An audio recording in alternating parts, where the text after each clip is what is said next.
right, so today we're going to get started. My name is Kelly Weiner, and I'm the managing attorney at Scott Legal.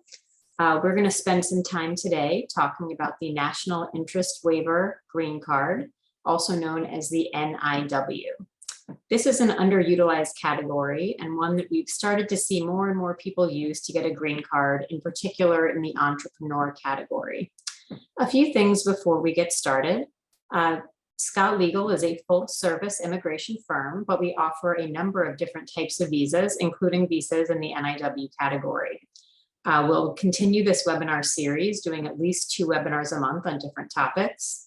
At the end of this webinar, we'll send you a few things, this PowerPoint, an NIW comprehensive guide, and a link where you can sign up for additional webinars.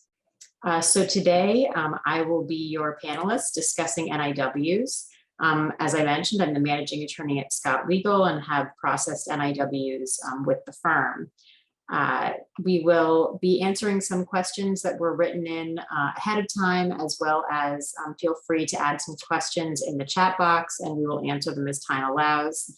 Finally, this webinar will be recorded and will be made available on demand. So now we will get started. All right, so first we will look at the National Interest Waiver requirements. So the National Interest Waiver is available under what's called the EB2 category for green cards.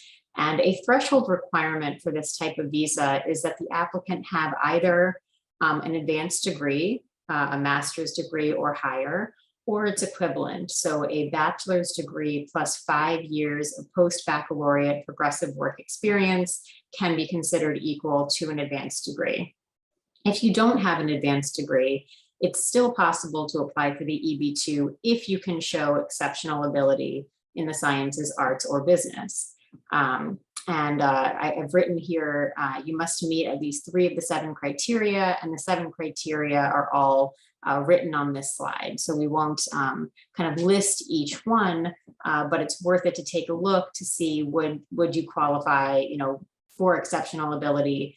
3 out of 7 is required, but you ideally meet as many of the criteria as possible. And one common question is whether exceptional ability is the same as extraordinary ability for the EB1 green card. So you will often hear about that green card where you need extraordinary ability. So exceptional ability is different. It's defined as a degree of expertise significantly above that ordinarily encountered in sciences, arts, or business. In contrast, extraordinary ability means a level of expertise indicating the person is one of a small percentage who's risen to the very top of their field. So that means exceptional ability is a lower standard than extraordinary ability. Both exceptional and extraordinary ability go through a 2-part test where the government will first evaluate, do you meet the regulatory criteria? So, for example, do you have 10 years of full-time experience in your occupation? But then they'll evaluate the quality of the evidence. So kind of just 10 years of experience, may not be enough to show exceptional ability. You really need to show that within that 10 years, there's been some, exceptional achievements. Another example is, being a member of a professional association will satisfy the criteria. But then the second part of the analysis will consider whether that membership indicates the person has a degree of experience and expertise significantly above that ordinarily encountered. So just being a member is not enough. They're going to look at the association. What do they require? Do they only allow in people that have, met a very high standard in their work? All right. So once you can show that you've met those threshold requirements, then we look at the second part of the National Interest Waiver, which is, can you demonstrate that you qualify for a waiver of the labor certification? So in a normal circumstance with the EB2, you need to have an employer who's going to test the labor market to determine if there's any willing, qualified, and available US workers. When you are doing a National Interest Waiver, you're asking the government to waive that labor certification requirement for you. And to prove that you merit such a waiver, you need to show that your proposed endeavor has substantial merit and national importance. You have to show that the applicant, are well positioned to advance this proposed endeavor, and there has to be a showing that on balance it would be beneficial to the United States to waive the requirements of a job offer and thus the labor certification. So we find it's helpful to look at an example of a national interest waiver applicant who's met each of these criteria. So one example that comes to mind is an engineer who was going to run a consulting firm for technology management and workplace consulting.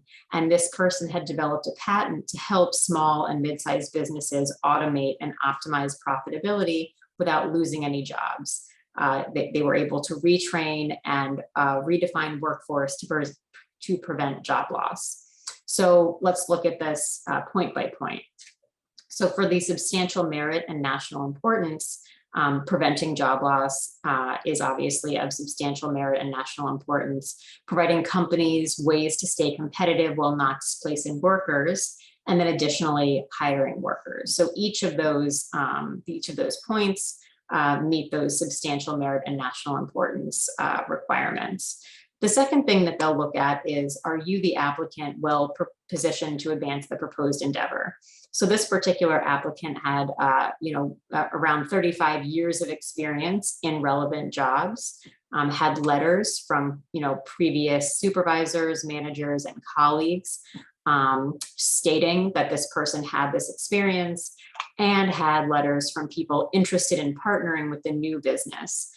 So that, based on the strength of this evidence, the government could feel comfortable that this person had a, track record showing, yes, they have the ability to do this, and that they had people currently interested in their endeavor to help them, move forward with this new business idea. And lastly, showing that on balance, it's beneficial to the United States to waive the requirements of the job offer and labor certification.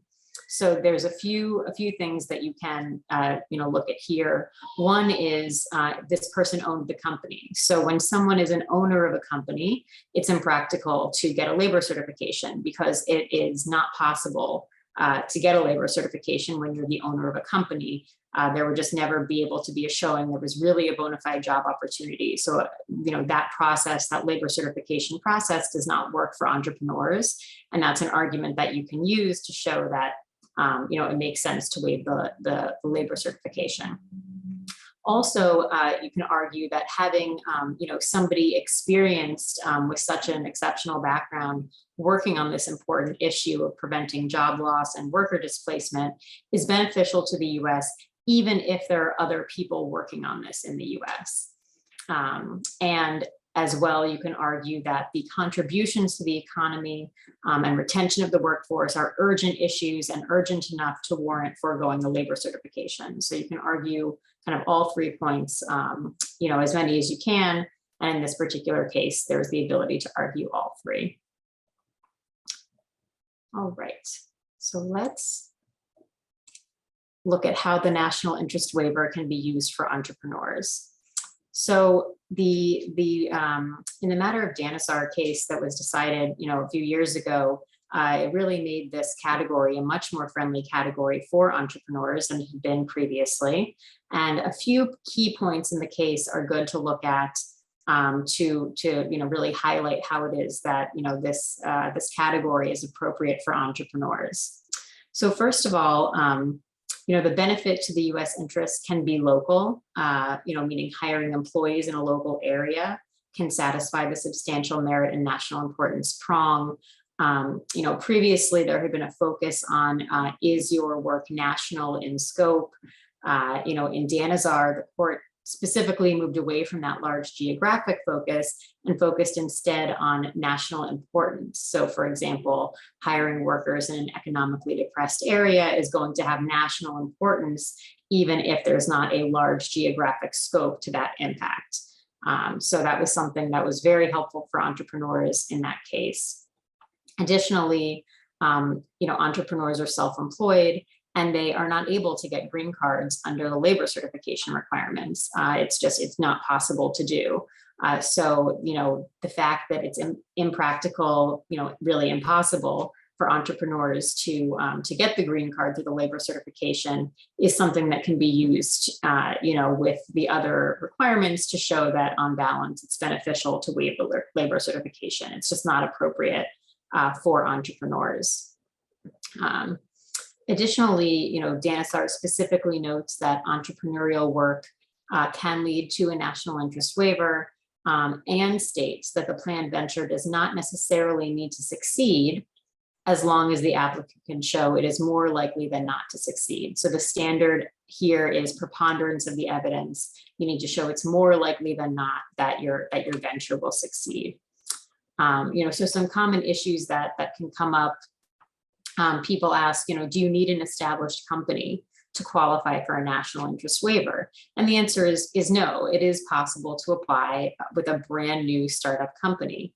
In the case, they explicitly acknowledge that many entrepreneurial ventures ultimately fail, and it is not a requirement to show that that there'll absolutely be a success. It's just you need to show that it's more likely than not that you will succeed. So let's look at the pros and cons of applying with an established company versus a startup. So applying with an established company is helpful if the company has a track record of success and job creation. So a con would be, obviously, if the company is not doing well, you're going to have a harder time convincing the government that you will ultimately make this company a success in the long term. So for startups, you have the benefit of you can rely more on a business plan, and you can focus on the applicant's track record of success. But you have more of a blank slate in terms of, the business's performance. So you're able to say, this is what we project, this is what we think is going to happen. So you have that blank slate that you wouldn't have with an established company. However, for a pure startup, you're really, really going to need an applicant who has an established track record of success. I think it's very important that the person be able to show that even if this venture is brand new, they've had the ability in the past to bring similar ventures to positive fruition. Otherwise, the government really may not accept that the person is well positioned to advance this endeavor. All right. So now let's talk about some kind of practical considerations, timing, and things to think about when perhaps if you're on a non-immigrant visa, you're moving to an immigrant visa, what are the things that you should be considering? So timing. So at this time, there is no premium processing available for the national interest waiver. We do hope that will change. But at this time, it's still not available. So what that means is that when you file your I-140 petition with your national interest waiver supporting documents, that could be pending for several months, even possibly upwards of a year, depending on the processing times, which are changing frequently. If you are on a non-immigrant visa that doesn't allow for dual intent, so for example, if you were on a TN visa, that explicitly doesn't allow, for immigrant intent. So once you file that I-140, it may be more difficult to renew your TN visa. They may say, well, you have an immigrant petition pending, so are you really saying you don't have the intent to ultimately, immigrate to the United States? So it's, there's often ways to work around, those situations. Perhaps you renew your TN before you file your I-140 petition. Perhaps you file your I-140, saying you plan to apply at a consulate abroad. But it is something to note, because you should discuss it with immigration counsel. It is an important thing to consider, because you want to make sure that if you want to stay in the US with your underlying visa status, that you have a plan for that. So let's look at the application process. In terms of the application process, you will submit your I-140 petition with proof that you meet the EB-2 qualifications that we previously discussed. If there is an immigrant visa available in your category at the time you file, you may be able to concurrently file an I-485 green card petition. You could also choose to file the I-140 and to consular process abroad. What that means is that once the I-140 is approved, that approval is sent to the National Visa Center. They will gather any biographical documents that they need from you. They'll request those documents, you'll submit them, and then they'll send your application to a consulate. Generally it's where you reside abroad, and you'll attend your interview at the consulate. And if that is approved, then they will put a stamp in your passport, you'll enter the United States, and your green card will be mailed to you within a couple of months. Pros and cons of adjusting status in the US versus consular processing.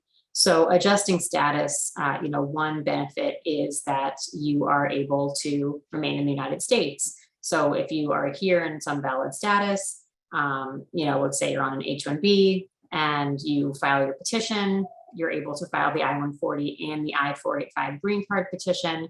Then once you file the green card petition, you are permitted to stay here while that petition is pending. You can also file for work and travel authorization. So if your main goal is to remain in the United States, then adjusting status is often a good option for you. For some people, either they don't have underlying status, so it's not an option to remain in the United States, or perhaps if they need to travel constantly, and sometimes if you're not on H-1B or L status, once you file your adjustment of status, it can be tricky.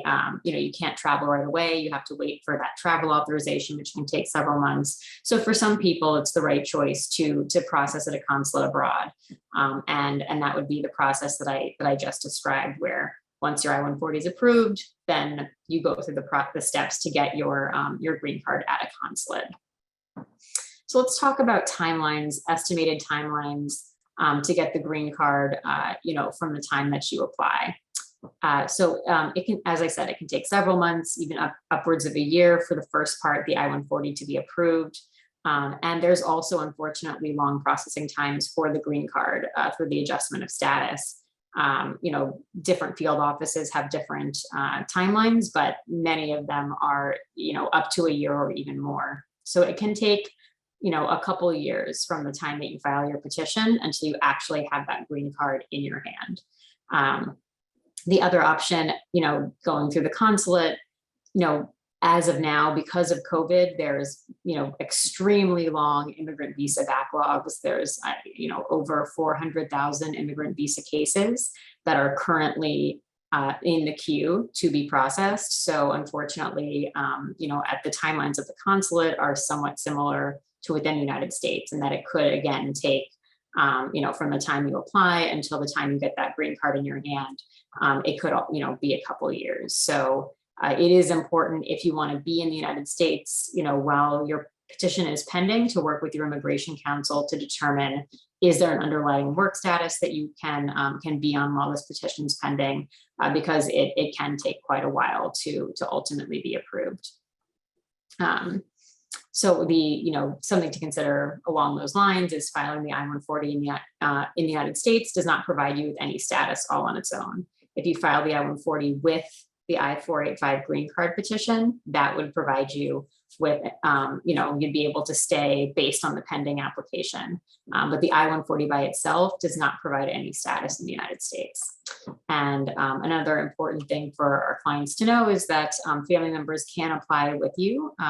So your spouse and any children under 21 can apply as part of the green card application.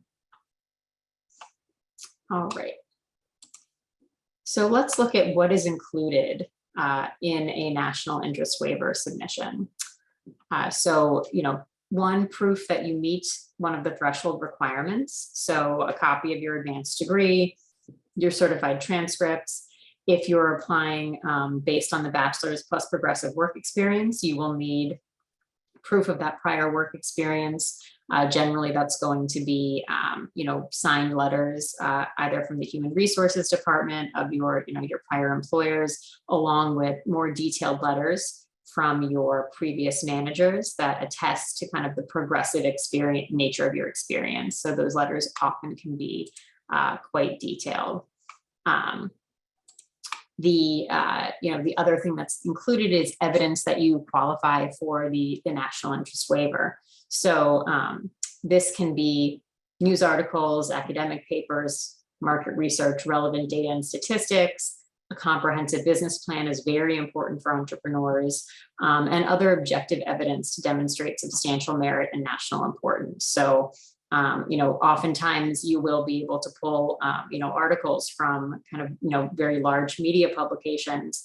If there's kind of government press releases that speak to, for example, there's a shortage of aerospace engineers in the United States, and that's relevant to showing, the substantial merit and national importance of your endeavor. So anything, you kind of want to be creative, think about what it is that you're doing, why it is that it's important, and then look for those, kind of very high level documents that are going to support why it is that there's substantial merit and national importance. And you would, because ultimately, if the endeavor is that important, there will be written materials about it, in the media, in government publications, in market research reports that will help support your argument.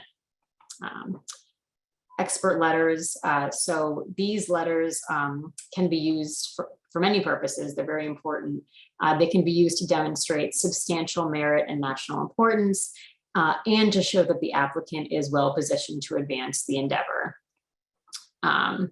So, what should be in these expert letters? So the letters should speak to your contributions in the field that you're working in, the importance of your proposed endeavor.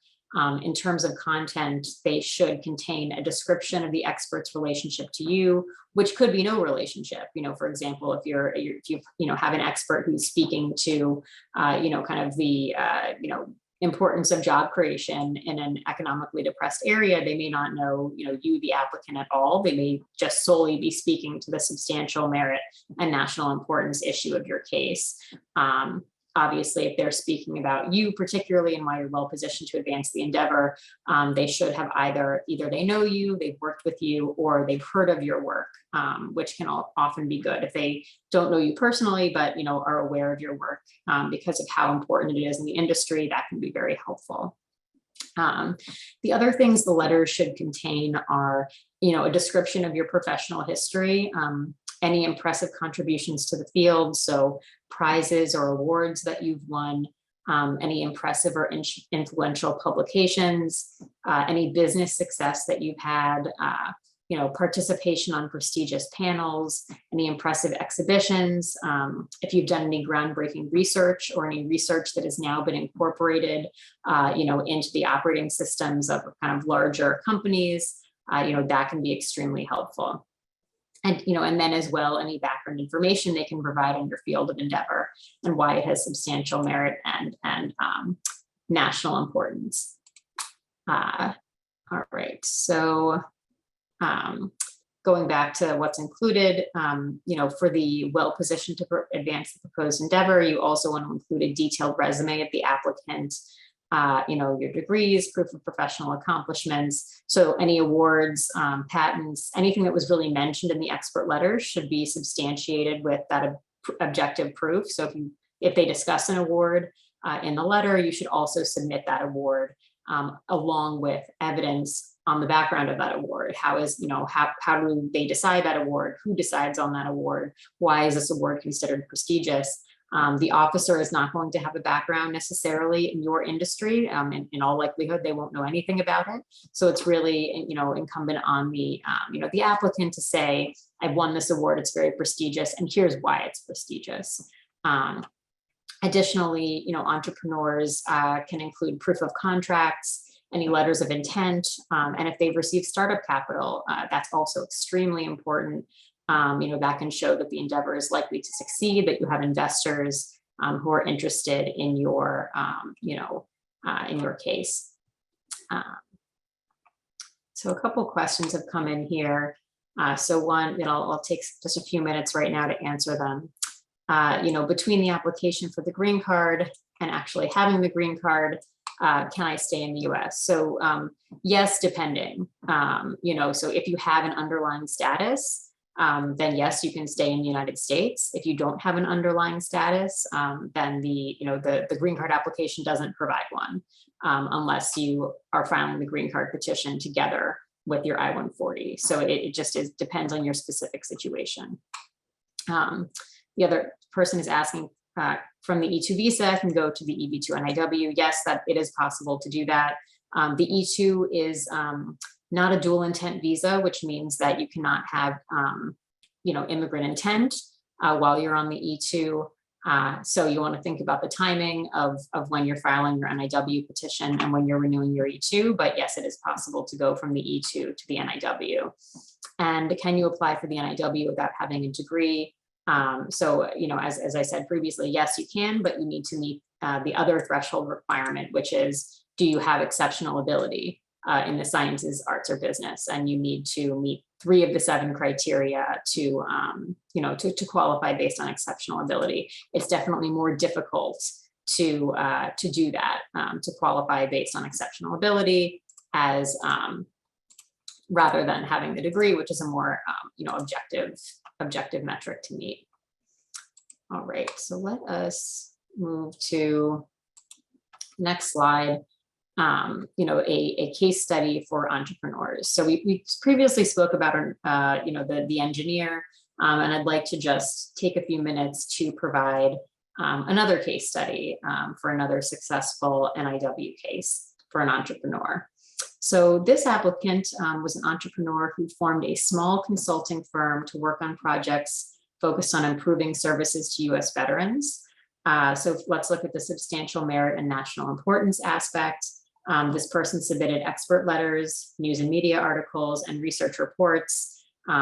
These documents outline the difficulties faced by returning veterans from Iraq and Afghanistan, and showed the value and importance of providing services to these veterans. So that was the substantial merit.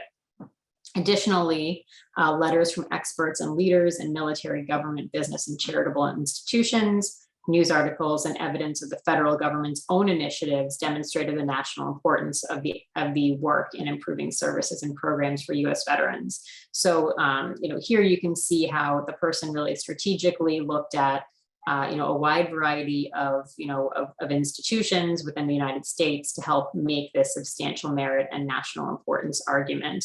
And you really want to, again, be creative, think about what is it in my field that's going to be most compelling. So, if I'm saying that it's, substantial merit and national importance to help with improving services to veterans, are there already initiatives in the United States that support that this is considered very important? And there were, and those were tapped into to help create a compelling argument for this first prong. So for the second prong, you're well positioned to advance the proposed endeavor. So here, you can see how these expert letters become very important.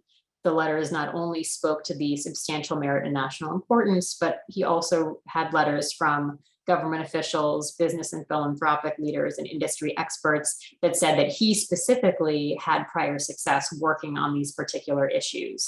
So it is very important that, even though it's a preponderance of the evidence standard, you really need to show why is it that you are well positioned to advance this endeavor? Why have you individually, why are you the right person to do this? What have you done in the past that speaks to your ability to bring this venture to a successful outcome?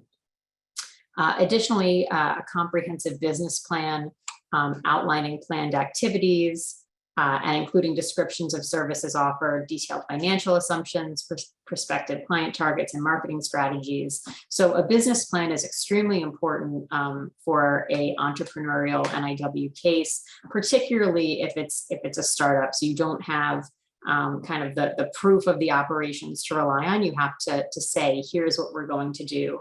And you really want it to be as detailed as possible. To the extent that you've received any kind of venture capital funding or any startup funding from investors, that should be mentioned.